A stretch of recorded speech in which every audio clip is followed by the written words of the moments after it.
Can everybody hear me okay? Yes. Yes. Well, welcome. Thank you so much for joining us tonight. I see a lot of familiar faces. If you don't recognize me, I'm Jeff Ludwig, your Director of Education next door at the Seward House Museum. There's a lot going on in Auburn tonight, as there always is. City Council across the hall, Harry Tubman Pilgrimage. So I'm appreciative that you've taken time out of your busy lives to stop and talk history with us, and specifically to talk about a book that I'm excited for you all to get a copy tonight, get it autographed, and read. Since I know most of you, I hope you'll indulge me in just a moment of being sentimental. Everybody you meet in your life changes you in some small way, but not many people change the arc of your life. David Brown changed the arc of mine. As a freshman in a small liberal arts college in Pennsylvania, thinking vaguely I'd like to major in journalism, which some do call the first draft of history, I really didn't know what I was about, where I was going, or what I wanted to be. I was still searching, but he walked into a freshman U.S. history survey course with an armload of books and a syllabus and a seriousness of purpose that was immediately impressive, and began to speak and talk about books and ideas and history in a way I'd never seen done before at a level like that, certainly nothing from my high school experience. And I had the bug. I wanted to read everything on that syllabus and then go to the library and ask him for more, to spend my Friday nights in the library writing papers, to understand history and the present the way he did, to speak like he spoke, to draw connections like he was able to draw seemingly effortlessly, to have that same awareness. And so I set myself on a path of emulation and began to copy and mimic and parrot him the way impressionable 18 and 19-year-olds do, and maybe even impressionable 40-year-olds still do when they slip back into old patterns with mentors who have made them. It's been a long time, 24 years since that first day, but I'm delighted that I still have the wonderful historian David Brown to share with you. He's written many books. I've read all of them, recommend you do as well, and I still want to write like he writes and speak like he speaks and know what he knows. So I'm very grateful he's agreed to come out tonight and share some of that with us. The book he's going to be talking about is A Hell of a Storm. Those of you who are like me Seward heads know the Kansas-Nebraska Act stands almost squarely in the middle of Seward's political career, but we often elide it at the Seward House Museum. We have to give you an origin story. We have to take you through state politics. We have to get you the election of 1860, the Civil War, and eventually Alaska. And sometimes the 1850s get short shrift, but they shouldn't. They're incredibly significant in Seward's career and, of course, in history. So tonight we're going to slow down. We're going to pause in this chapter that all too often we bypass, and we couldn't ask for a better person to share that with us than David Brown. Please join me in welcoming him here to Auburn tonight.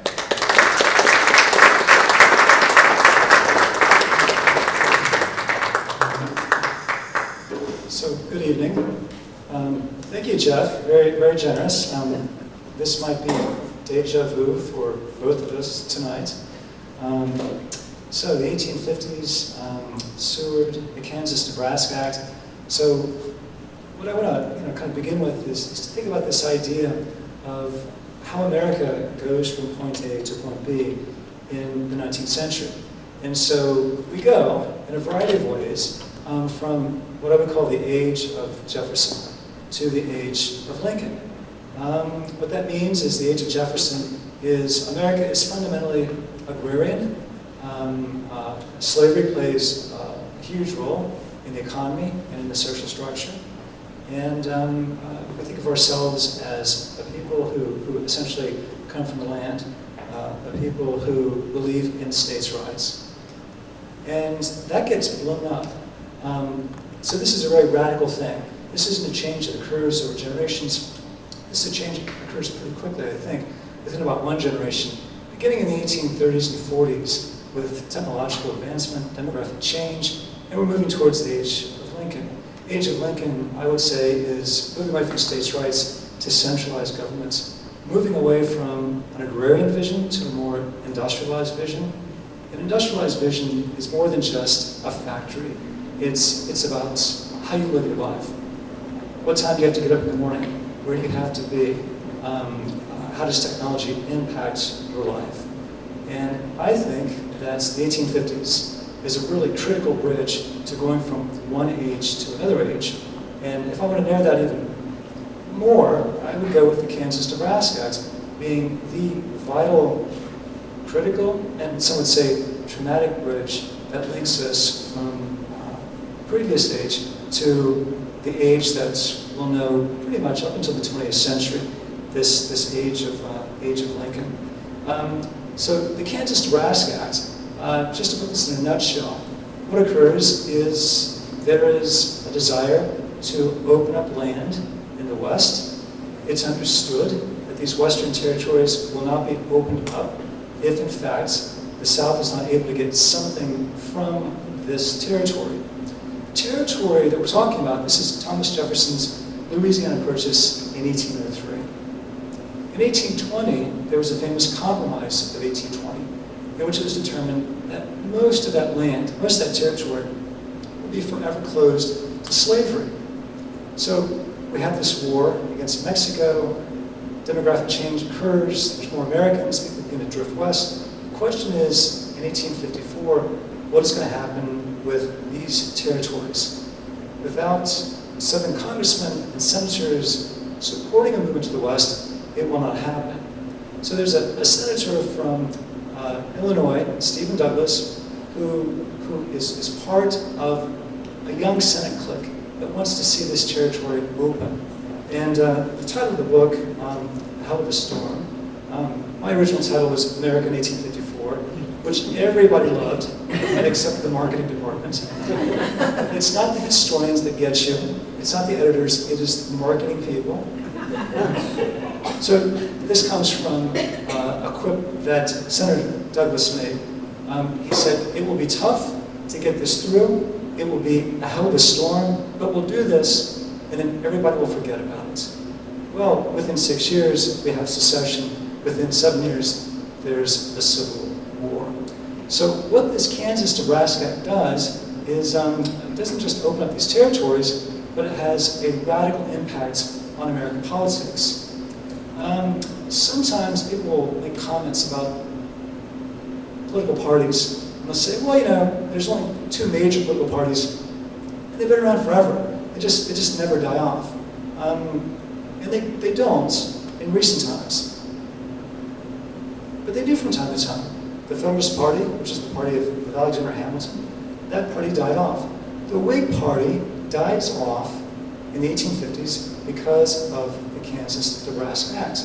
William Stewart was a Whig. Abraham Lincoln was a Whig. It was the more conservative party to the more populistic Democratic Party, which is the party first of Jefferson and Jackson. The Kansas-Nebraska Act creates this hell of a storm, and the nation's number 2 party, a party that had elected 2 U.S. presidents, a party that had had congressional majorities in the House and Senate on different occasions, that doesn't survive. That doesn't survive. That's how radical this legislation was. What comes to pass is, over its corpse, there's a new political party, and this is the Republican Party, or as some called it, the Radical Republican Party, or as others called it, the Black, by which they meant Radical Republican Party.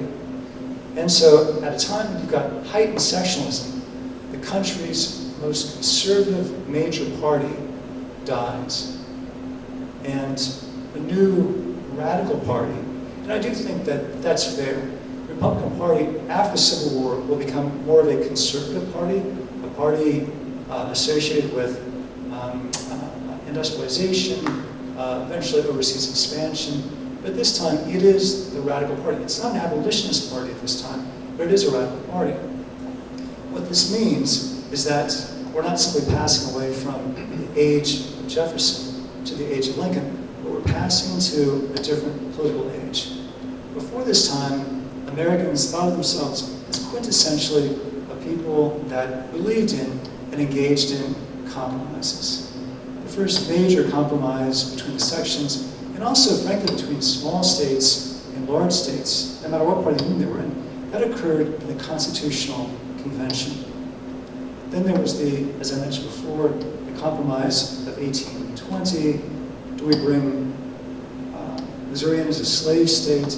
We can do this, but we've got to bring in a free state name as well. Then there was the Compromise of 1850, which is how do we deal with all this territory that we took in the Mexican American War.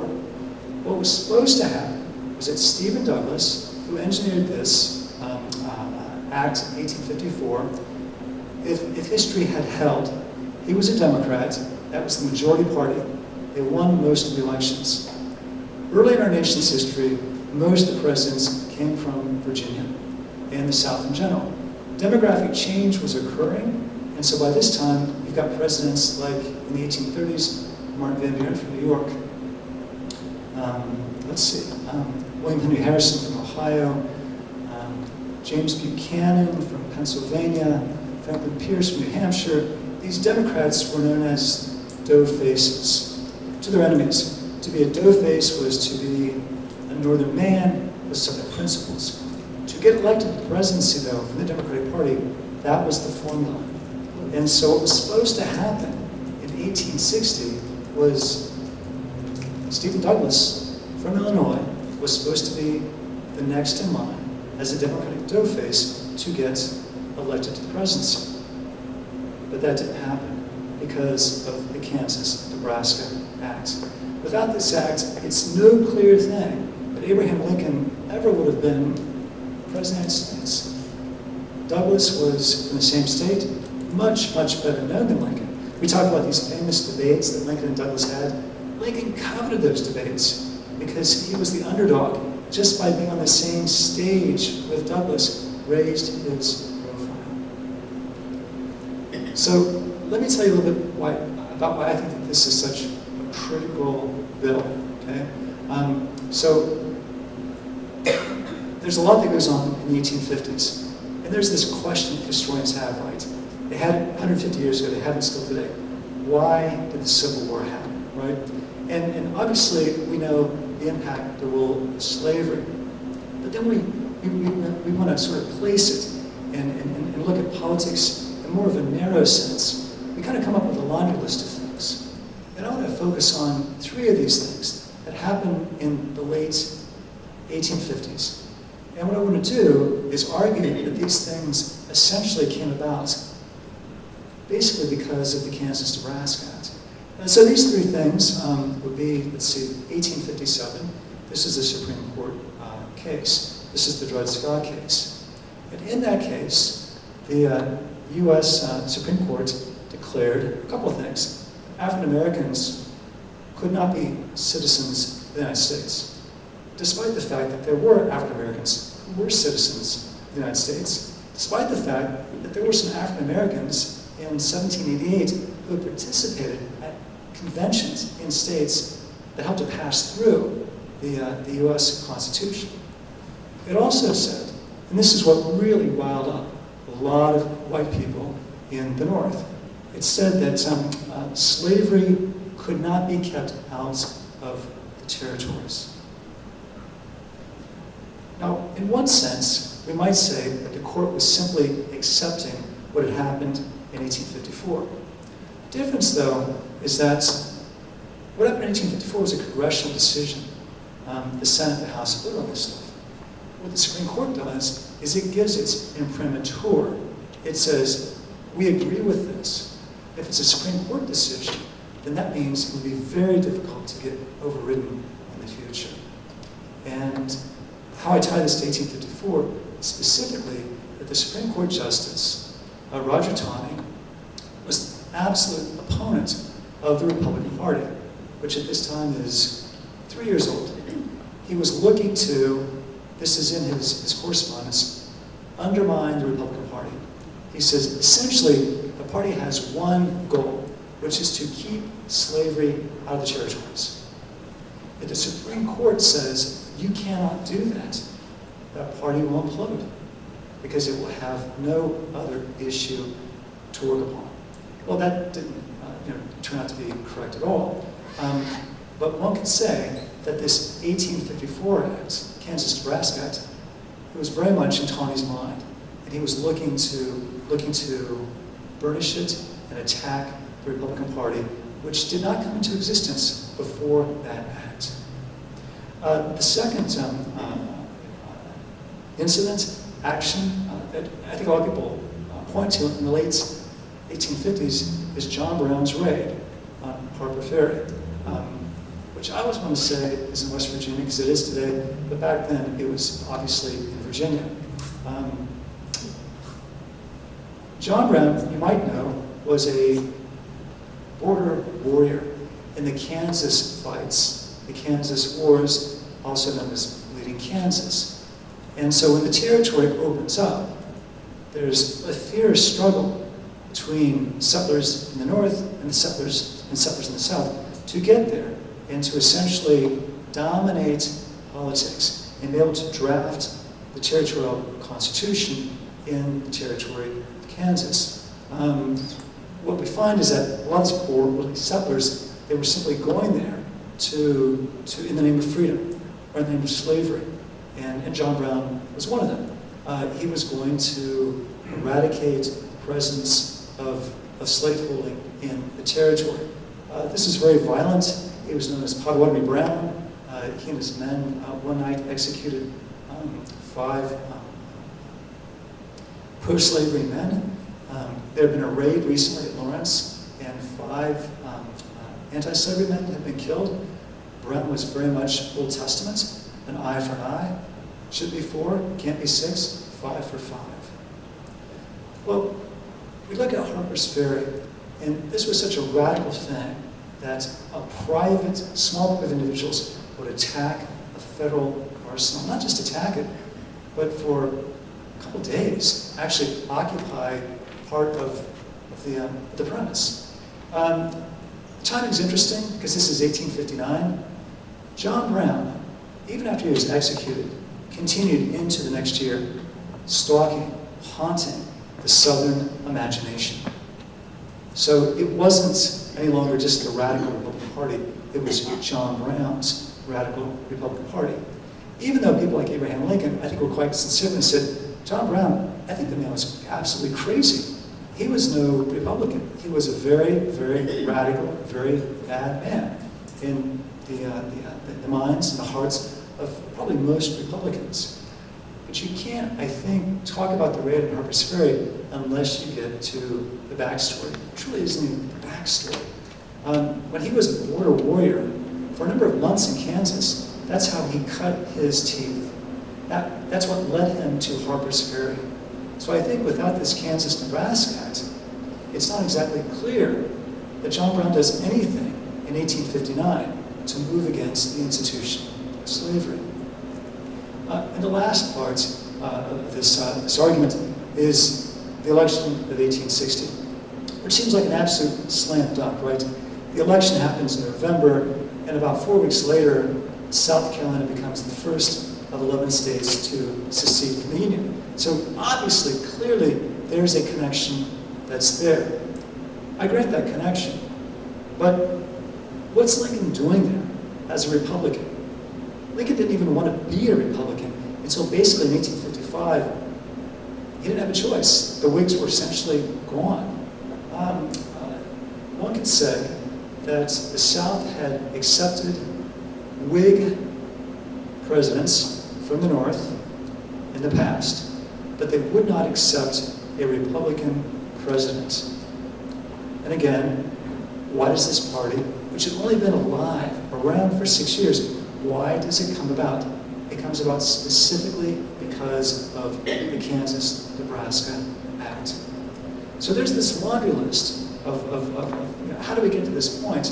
For me, the critical road, it all goes through Kansas-Nebraska in 1854. So let me talk a little bit about the structure of the book.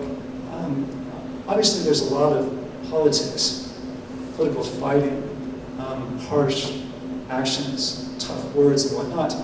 But I also look at this as a critical year in a very broad context. So what I wanted to do was begin the book in January of 1854, and I want to end the book in December of that year.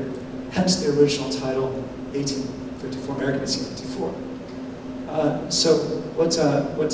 And of course, history was very helpful for me in doing this. Douglas introduces the bill in January. Harriet Tubman, in December of that year, goes back to the east shore of Maryland and rescues 3 of her brothers and brings them to freedom. And all through that year, politicians are fighting, the bills are being debated and voted on, and other things are happening as well. People who are pacifists, or they're alleged to be pacifists, they talk about fighting. People who are artists, people who are philosophers, people who are writers, they're very much engaged with this issue. So what I want to do is I just want to say a little bit about a couple of the chapters that I wrote. It comes a little bit later in the book because this is in August and September of 1854. Again, history was very kind to me. We like when it lines up like ducks in a row. I've always been interested, ever since I was a teenager, in Henry David Thoreau. It's in August of 1854 that Thoreau's Walden is published. When I got to college, I read a little bit of a work by a Southern scholar by the name of George Fitzhugh. The title is really catchy because I'd never heard that word used before. Sociology. Sociology for the South. This book was published and first reviewed in September of 1854. So I look at these two thinkers, Henry David Thoreau and George Fitzhugh, and they just fit in such a very interesting way because Thoreau gives the classic statement on what freedom and democracy in America really should be about. And Fitzhugh, who is from King George County, Virginia, old aristocratic ducal Tidewater family, he provides essentially the argument defending the institution of slavery. In many respects, he's very persuasive in that if you're reading this in the 1850s and he's writing and he's telling you, because he also lectured widely, that things like capitalism, industrialization, democracy, historically, these are actually very recent things. And there's no guarantee that these things are going to last. Fair enough. I'm not sure if you've been reading the newspapers these days, but people ask these same questions today. Okay? Then there's Thoreau. And the argument that Thoreau makes is that, in fact, we need more freedom. We need more democracy in this country. He makes a statement, right? When he goes to Walden, he makes a statement. He's there for 2 years, 2 months, and 2 days. He's there from 1845 and 1847. Then he writes this book. He sits on it for a while. He's trying to improve it. He's trying to also overcome some friction with his friend Emerson, who he didn't always trust as a critic of his work, but he recognized as being a great man. And what he gives us is this very interesting origin story played out in his life. So this is Concord, Massachusetts. This is 12 miles or so from Boston. And so what does he do when he goes to Walden, 1845? He replicates America's origin story. He is going to be like the Puritans. He is going to leave his people behind a mile and a half away. He was living with his parents, 2 sisters, and set up shop in Virgin territory, property that was owned by Emerson, and he could stay there. And he was going to separate himself, and he was going to be what the Puritans used to call a visible saint. We would look at him, and we would watch him live his life with simplicity, and we would want to emulate it ourselves. Before you laugh too much, there are people who actually do try, it's not a very large number, but who do try to live by Thoreauvian tenets of simplicity. And a lot of people who go to Concord on days like today and in the summertime and go to the gift shop and buy things. It is ironic, isn't it, that there's a big gift shop, beautiful gift shop, across the street from Walden Pond, And if you've got enough money, you can buy T-shirts and things that have uplifting slogans from Henry David Thoreau about how foolish it is to go to places and spend money on such things. That's what we call historical irony. So there's that origin story. Of course we would expect somebody from New England to want to show us how to live the proper life. You might also know that Walden is about maybe 2.5 miles from, well, how do I put this? Some people want to say from where the American Revolution started. But if you're from Lexington, then you'd say, no, the British came here first before they got there. Anyway, it was roughly the same day, roughly the same time. And so here Thoreau is in Concord, quote-unquote, home of the American Revolution. And what is he doing? He's making his revolutionary statement. Is he aware of this? I think anybody in Concord at that time who chooses to leave home and move into a cabin that you built and to move in on the 4th of July is making a statement. The house had been constructed mostly in the spring. It looked like he was sort of waiting just a little bit. He completed later in the year when he winterized it.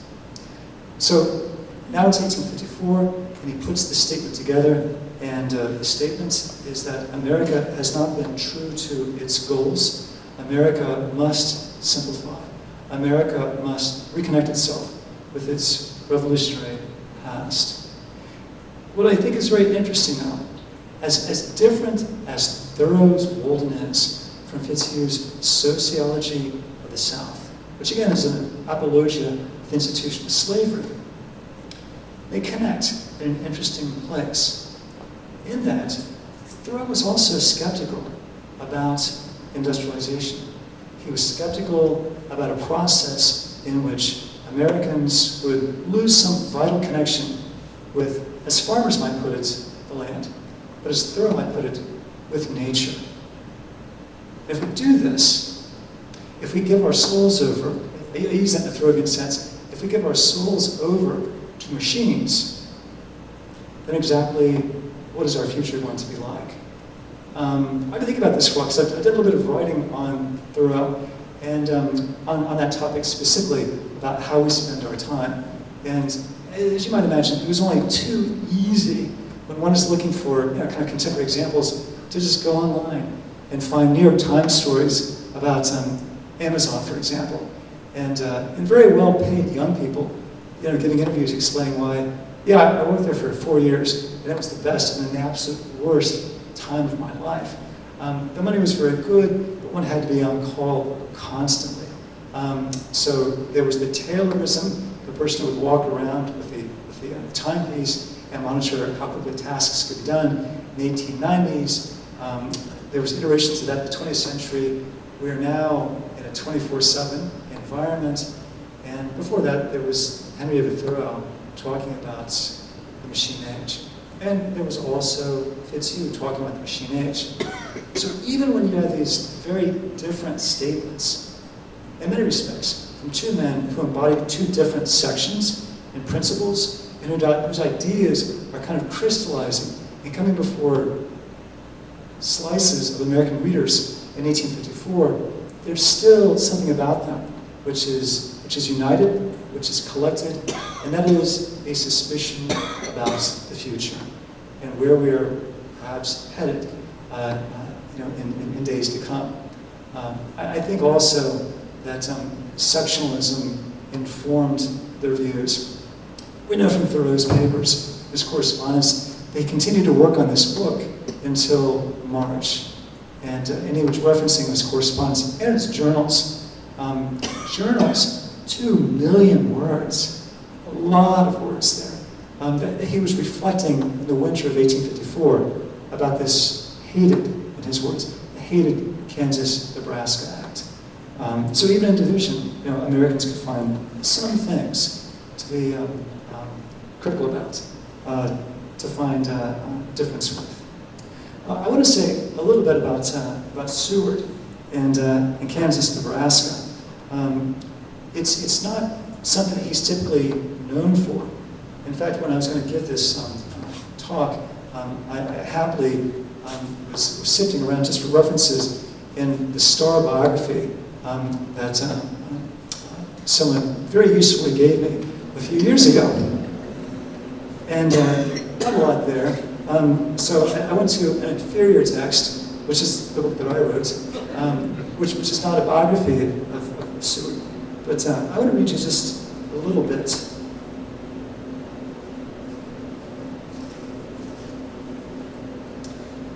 So this is Seward. It is evident that Nebraska is not all that is to be saved or lost. He's writing to a large audience here. He couldn't make the speech, but he drafted the statement. If we are driven from this field, there will yet remain Oregon and Minnesota. And we who thought only so lately as 1849 of securing some portion, at least, the shore of the Gulf of Mexico and all the Pacific coast to the institutions of freedom, will be, before 1859, brought to a doubtful struggle to prevent the extension of slavery to the shores of the Great Lakes and thence westward to Puget Sound. Theoretically, the Tawny decision, which came 3 years later, put into play this potential nightmare scenario where slavery, in fact, could be extended to the Pacific, to the Puget Sound. One more quote from Seward.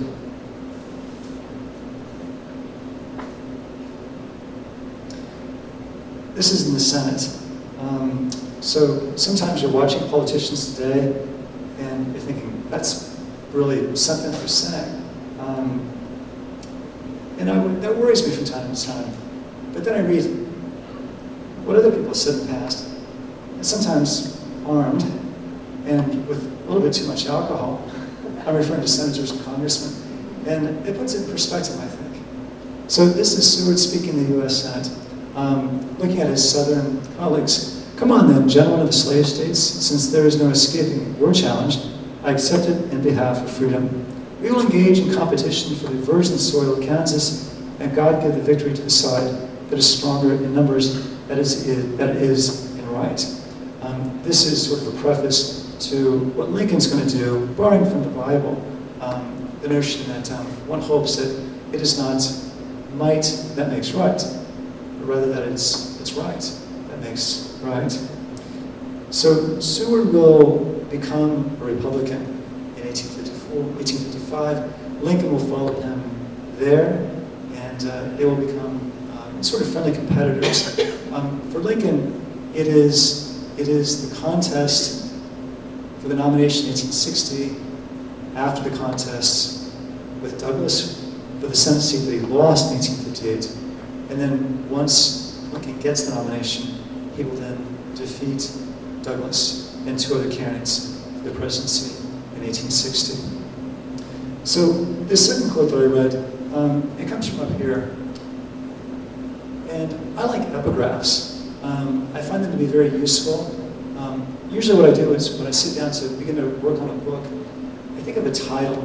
And even if the title doesn't survive, and the title I think has only survived one book that I've written, and only because my editor really was a champion for it. So I think of the title, I think of the chapters, and all this stuff is provisional. And then I think of the epigraphs. That is what I want a section, or what I want a chapter to say. Then to be able to sort of like just put that out there for myself, and then for the readers, it's kind of a guide, and it's easy, and also frankly, I grew up in the Midwest listening to a lot of classic FM rock and roll radio, and they were always having lyrics like aphorisms, right? Just things that just get like caught in your mind. You can do some useful things with these. Did any of you remember? Oh, this is like a long time ago. There's a program called Schoolhouse Rock. Saturday mornings, right? Conjunction, junction. What's your function? And, but, or. Verb. That's what action is. I was never good at diagramming sentences, but I could always do well when I had to identify a verb or a noun, because those cadences, they would get my mind. So I want to sort of build a story through these cadences. And so the book opens the front matter. And here's a quote from David Rice Atchison, who's a Missouri senator. So for him, he's on the front line, because the only thing west of us is the Kansas-Nebraska territory. He is the senator of a slave state, so he very much is in opposition to people like Seward and Lincoln. We are playing for a mighty stake. If we win, we carry slavery to the Pacific Ocean. If we fail, we lose all the territories. The game must be played boldly. By which he meant, if it's about guns and knives, then it must be about guns and knives. So before there's the American Civil War, there's leading Kansas. There's the Civil War in Kansas. There is an Atchison County in Kansas, so the man is remembered. I was also taken by this notion of we're playing for a mighty stake, because that was kind of the language of the day, and not just in the United States of America. It was a way to sort of talk about expansion in a way that was uplifting, so that it wasn't imperialism, because the United States was birthed through a great anti-imperial contest. And so we liked to, at that time, I think in some respects still like to today, to see ourselves as the world's leader against things like imperialism and colonialism, very much depending upon how you define those things. So we talk about manifest destiny, or we talk about we're playing for a mighty stake. Other countries would use this kind of language as well. Some of you might be familiar with the fact that Russia and Great Britain, they were playing what was known as the Great Game. The Great Game was about what happens to part of the world that we now call Afghanistan. The British were very concerned about it because they saw it as a potential Russian gateway to the possession in India. And so this will go on for several generations, the Great Game. So I open up with what I consider to be a large statement about these territories, and the South is willing to play a bold game for it. And obviously, well, what I just read you from Seward. Seward says, I accept your challenge. Let's go with this. A couple more. Let's see. So, an early chapter of Crises and Compromises, where I set things up for 1854. So I wrote a chapter on the history of compromise in America, beginning with the delegates at the Constitutional Convention in Philadelphia in 1787. And a quote comes from Henry Clay. And Clay was known as the Great Compromiser. He was a part of the Compromise of 1850, of 1820. He's dead by 1854. And the epigraph says, I know no south, no north, no east, no west, to which I owe an allegiance. My allegiance is to this union. This is a sentiment that by the time that he says this in the 1850s is clearly dying. Sectionalism is eclipsing, nationalism. It's eclipsing, as some would see it, patriotism. So that kind of sets us up for, I think, where we want to go from there as well. One more, and this is the Omega. This is the last. So I've gotten through December. I've talked about Harriet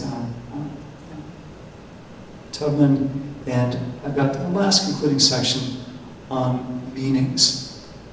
Or to put it differently, as my editor said when he read the last chapter, okay, but what happens next? And so, I wrote what happens next. And then he came back and said, you need 5 more pages. You need to type all the people in at the end. He said to me, have you read Agatha Christie? I said, yeah. He said, look at the Jane Marble mysteries. Not the Hercule Poirot's, but the Jane Marble mysteries. They always have tie-ins. And I read one, and I thought, okay, I get it. He's a mystery writer, by the way.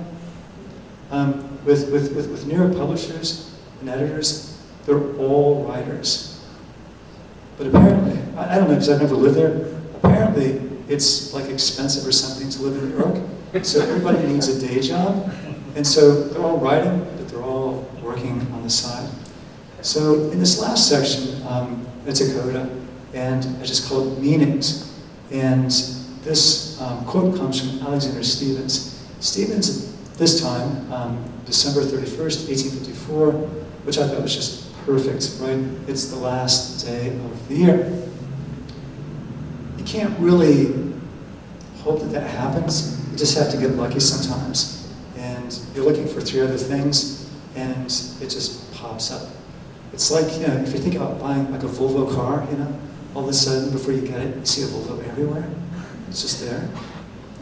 So at this time, he is a congressman from Georgia, but history will know him mainly as the only vice president of the Confederate States of America. He was also reasonably friendly with Abraham Lincoln. So he's reflecting at the end of 1854. The quote is, "Public sentiment in this country is in a transition state. Old parties, old names, old issues, and old organizations are passing away. A day of new things, new issues, new leaders, and new organizations is at hand." Which for me just perfectly encapsulated what was happening. And he saw that. He saw very clearly what was happening. I don't want to say that he was a Nostradamus here, because you could find similar observations, concerns about the fate, the future of the country during 1854. I'm hard-pressed to come up with another year in which there was so much concern about the future of America, other than perhaps 1861 with secession and the onset of Civil War. I've heard arguments related to the Great Depression, to our entry into, for example, the Second World War. There's been more than one person who's written some pretty good books on the year 1968. But 1854 really stands out to me, not just because of what was happening with elites, but how Americans really tremored for the future of their country. And you know what? They were 100% right, because within 6 years, the United States of America, that America that was created in Philadelphia in 1787, that country did not survive. What comes later is, in fact, a different America. This is Lincoln's America, an America that is no longer agrarian, it no longer has slavery, it no longer puts states' rights before nationalism. People were aware that they were living through something monumental. They weren't sure if it would impact the world, but being Americans and having pride in the American Revolution, they thought perhaps we were edging toward a second revolution. And this revolution will be, hopefully, peaceful, but perhaps it won't. And so we see trepidation on the part not just of congressmen who look back over this year, but also of young people who write memoirs as older people in the 1880s and 90s at the turn of the century. What a dramatic impact things that were happening in the 1850s had on their life. The great American writer Henry James could never get, for example, Uncle Tom's Cabin out of his head. I don't think he even liked the book, but the impact was so powerful, so intense. It was published 2 years before this act. And James, like a lot of great classic novelists, sort of comes into his own after he's gone, and he's rediscovered by a future generation. I think it just amazed him, the fact that in a pretty small country, in 1852, that book sold in 1 year 300,000 copies. If you wrote a book today in America is many, many, many, many times larger, and you sold 300,000 copies, your company would be overjoyed. Overjoyed, yeah. So I had a lot of fun with this book. It's a book that I sat with for a few years while I was doing other projects. It was in the queue, it was on its way, and then something happened in America in 2016, 2017, and I'm thinking of politics, and I became very interested in populism in our politics, and so I'd done some work on Andrew Jackson as a graduate student. I'd written a dissertation on his Whig opposition, and so I very much decided I really wanted to write a biography of Jackson, and so I put this aside, and then I came back to it in August of 2019, and then here we are. So it's been about 5.5 years or so. I'm a slow writer. So you've been very good to listen to all that. Very pleasant evening. I appreciate your coming, and if you have any questions, or just some observations and comments, I'd be happy to hear what you have to say.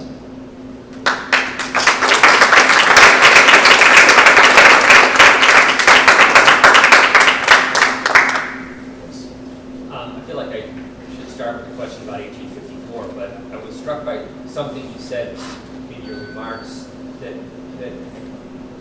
suggested something I hadn't ever thought of before. Usually I think of the secession of South Carolina as being triggered by Lincoln's election, but you suggest that it wasn't Lincoln's election. Any Whig who had won the nomination and been elected would have caused the same reaction in the South. Is that correct? I think if the Whig Party was still around, I think there's a decent chance that South Carolina would not have pulled out. It's what if history. I can't prove that. But the party was a national party. The Whigs were a national party. There was a Southern contingent to it. And the Republican Party was the nation's first sectional party. It was only a Northern party. It's a tough question. Sorry, did I say Whig? I meant any Republican was elected. Some other Republican, one of Lincoln's rivals. Yeah, Lincoln was no abolitionist. Lincoln was forced into being an abolitionist, and Lincoln was very careful. We used to inaugurate presidents in March, and so there was a long period there, a few months, and Lincoln, in most of the speeches that he gave, he said, "I recognize the powers of the presidency do not extend to ending the institution of slavery. I could not, even if I wanted to, I don't want to interfere with the institution of slavery, for example, in the states of Virginia and Georgia." But the party was opposed to the extension of slavery in the territories. And because of the Tawny Court's decision, Southern Democrats could say, so you are opposed to the law then, because the law says that these territories are open. And so they would say that the party, and Lincoln, simply because he was a Republican, was radical. But Lincoln tried to, push that aside, but obviously to no avail. One could also argue that secession was a long time coming. If South Carolina could have gotten support in the early 1830s, it was opposed to paying a federal tariff, which it said was unconstitutional. It tried to get support from Virginia to the north and Georgia to the south. If Virginia and Georgia would have went along with South Carolina, it's not clear what would have happened. Whether Andrew Jackson would have marched an army against several southern states, or whether the tariff would have been, sort of dealt with another way, or whether South Carolina could have tried to persuade, I don't think this would have been successful, Georgia and Virginia to perhaps think about a confederacy. I should mention, and I write about this in the book, the first strong secessionist movement in this country was not in the South. It was in the New England states, who were very much opposed to having what they called a Negro president, Thomas Jefferson. And the Louisiana Purchase, because that meant that those territories would become states, and they thought because the Democrats brought them in, they would become democratic pro-Southern states. So there was a group of New Yorkers, mostly New Englanders, including a former member of George Washington and John's cabinet, who pushed hard to try to see if they could build what they called the Great Northern Confederacy. I'm sorry, I'm going off on a tangent. Yes? So if Lincoln's election was the tipping point for secession, I agree with you, the Harper's Ferry was probably the catalyst that terrified the Southerners. But do you think without someone like John Brown, who was clearly a zealot, that the Civil War would have happened when it did or how it did? Or do you think things would have we would have kind of muddled along and slavery would have continued? Did it take somebody as extreme, I think, as that, and his actions in Bleeding Kansas and Harper's Ferry to really, I think, galvanize the two sections against each other? I think that the war happens without John Brown, because I think that South Carolina's secessionist movement happens without John Brown. Clearly, all these things, they exist in a contingent sense. Why does Brown do what he does? And I tie this back to the Kansas-Nebraska Act. Of course, that's an arbitrary call on my part. But it's how I read the evidence, and I put it out there, and people can read it, agree with it or disagree with it. They can look and they can see what sources I used. Because the thing is, it's not a science experiment. We only got one run through. Thank goodness we only got one run through the Civil War. And so why does this come about? And so it's trying to find plausible reasons. I think that Brown gets a lot of airplay, in part because it's such a spectacular thing that happened. I mean, it was such a shock. But I don't think it had as much of an impact as the election. But even then, the election, as I mentioned earlier, when you go to the voting booth in Virginia, to what extent does John Brown occupy a small portion of your thoughts about the future and what the country's going to look like in the following year? You might know, by the way, that there's a rock and roll group called Kansas. Yeah, and their first album cover was the famous John Brown at the gates of, I'm not sure if it was heaven or hell, but there's the storm. The storm is coming. Yeah, the storm is coming. Yes? I'll ask a question. So, Seward's usually very obliging, especially if you're hunting for epigrams. He's got a great signature speech for talking about 1850 and the Fugitives Slave Act. He's got higher law with a great turn of phrase that people can rally behind, and Thurlow Weed make sure it gets printed, and Francis make sure it gets printed, his wife. After Dred Scott, it's not long before he's speaking of irrepressible conflicts, another great turn of phrase. But he seemingly is lacking something like this in this moment. Like a little counter, we'll play the great game, we'll draft a paper. When you were looking for Seward in 1854, do you find him searching for a way to articulate an opposition? Is he a little less radical in this moment because he's tempered from past maybe radical overreach? Are there speeches where he's trying to articulate a radical oppositional vision and maybe failing to lyrically? Or do you think he's not there politically? Why don't we have the signature Seward Kansas-Nebraska speech? A lot of the radicalism that comes out of 1854 would be with people like Brown, and then more conservative voices, but still to the left of somebody like Seward or like Lincoln. What you have throughout most of 1854 is this long, agonizing death of the Whig Party, which goes into the next year, and the creation of a bunch of local organizations which have different names. People's Party, Anti-Nebraska Party, Anti-Kansas Party. And these begin to kind of congeal in the late parts of 1854 into 1855. And frankly, I think a lot of the institutional politicians who are Whigs don't know how to react to this. Is the Whig Party really gonna die? I mean, it's been our institutional home for a generation. These new parties, can we really kind of congeal them together? So I think with Seward, I don't think he's alone in, I don't want to say he's dragging his feet, because it's very unclear what the political future looks like for people in America in 1854 who aren't Democrats. In the 1860 election, there were 4 people who ran for the presidency, and most of them got a reasonable number of votes. So the idea of having a fractured political scenario, that was evident there. If it was, then could the Whigs perhaps maintain a majority of the anti-Nebraska parties? I can't say for certain, but that's my kind of guess, that what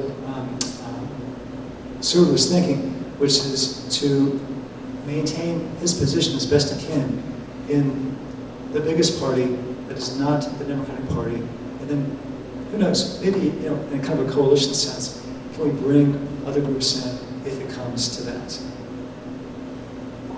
Yes? So at the beginning you talked about Stephen Douglas saying this will be a hell of a storm and then it will kind of blow over. How did Douglas react to the storm continuing with this legislation he introduced? He was a very proud man, and if he said that this was, an elephant, he wasn't going to back down from that. So Douglas doesn't really concede reality. And he wasn't alone in this. He blames abolitionists. He blames railroad companies for pushing immigration. He'll eventually blame John Brown because John Brown's out there. This doesn't immediately catch up with Douglas. As probably most of you know, he defeats Lincoln in 1858 for the Senate seat in Illinois. But all that really means is that in the previous year's election, there was a majority of Democrats elected to the state legislature. Because it wouldn't be until the 20th century that we actually had popular votes for U.S. senators. But when it really comes to catch Douglas is in 1860, when, as Malcolm X would say, is he around here, Jeff? That's it. Okay. The chickens come home to roost. And so the bitter harvest of 1854 is that it sets up, or helps to set up, a scenario in which a sectional country is going to have the balance of power in the republic. And one section, the other section, will not accept that. And so Douglas is unable to get the nomination of his party. The South branches off. They nominate their own Southern Democrat. Hey, Future Walker here, editing this. We ran into a little bit of an audio problem at this point. This was our final question of the night. Dr. Brown goes on to explain how by nominating 2 candidates, the Southern Democrats split the vote and allowed a unified Northern Republican Party to claim the presidency in 1860. This was Stephen Douglas's downfall, a poison of his own making, all going back to his Kansas-Nebraska Act. Thanks for watching.